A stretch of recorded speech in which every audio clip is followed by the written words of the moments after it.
మందిరానికి వచ్చి పోయే వాళ్ళంతా అయ్యా మాకు ఇది చేసి పెట్టు, అయ్యా మాకు ఇది చేసి పెట్టు అని అందరూ అడుగుతూ ఉంటే దావీదు ఉన్నాడు, చూసారా, అయ్యా నేను నీకేం చెయ్యాలి, నేను ఎట్లా నీ పనికి ఉపయోగపడాలి, నేనేమో దేవదారు కర్రతో చేయబడిన ఇంట్లో ఉన్నాను, నీవు డేరాల మధ్యలో ఉన్నావే, నీకు చక్కటి మందిరం కట్టాలి.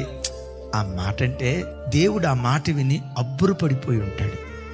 అక్కడ అంటాడు, ఇశ్రాయేలీయులను 40 సంవత్సరాలు అరణ్యంలో నడిపించిన దినం మొదలుకొని న్యాయాధిపతులు పరిపాలన చేసిన కాలం వరకు, సౌలు కాలం వరకు నేను ఎప్పుడైనా ఎవరి యొద్దకైనా వచ్చి నాకు మందిరం కట్టించమని అడిగానా అంటాడు దేవుడు అక్కడ.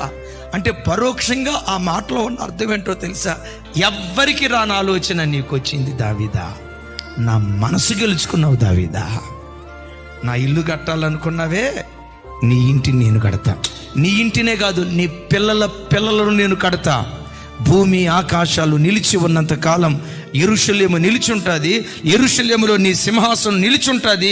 ఆ సింహాసనం మీద నీ పిల్లల పిల్లలు రాజులుగా ఉండి పరిపాలన చేయటం